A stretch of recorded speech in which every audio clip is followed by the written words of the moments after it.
और रुक करेंगे अगली खबर की ओर, जहां कांग्रेस के वरिष्ठ नेता रमेश कुमार के बयान के बाद अब एक और राजनेता का शर्मनाक बयान सामने आया। समाजवादी पार्टी के सांसद शफीकुर रहमान बर्क ने कहा है कि लड़कियों की शादी की उम्र सीमा बढ़ाने से वो और ज्यादा आवारगी करेंगी।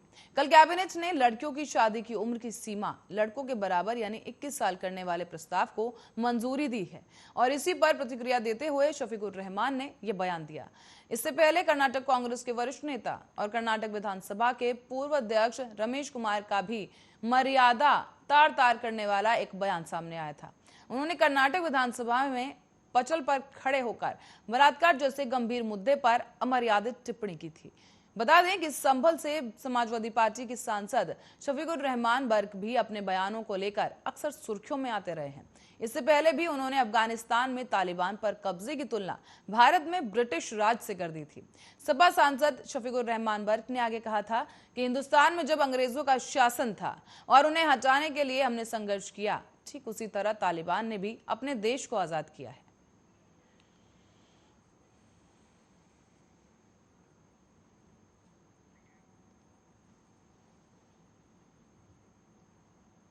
वहीं 19 दिसंबर से बीजेपी जन विश्वास यात्रा की शुरुआत करेगी। उत्तर प्रदेश के सभी 6 क्षेत्रों में निकाली जाएगी ये यात्रा।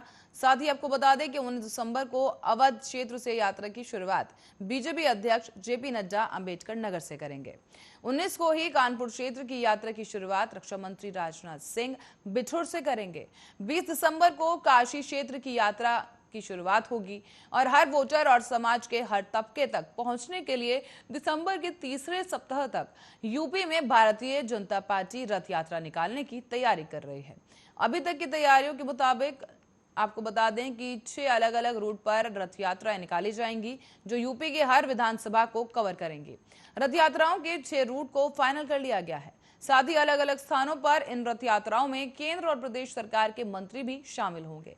इस यात्रा में केंद्र की मोदी सरकार और यूपी की योगी सरकार की उपलब्धियों को जनता को बताया जाएगा। अभी तक की तैयारियों के मुताबिक ये रथ यात्रा 15 दिन तक चलाई जाएगी।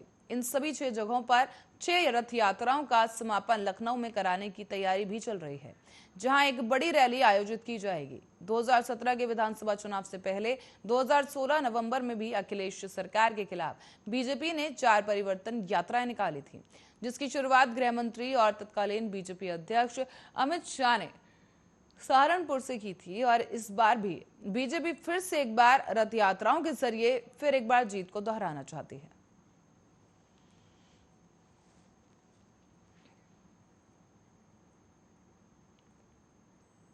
तो वहीं केंद्रीय गृह मंत्री और सहकारिता मंत्री अमित शाह ने यूपी राजधानी लखनऊ में बीजेपी और निषाद पार्टी की संयुक्त रैली को संबोधित किया है।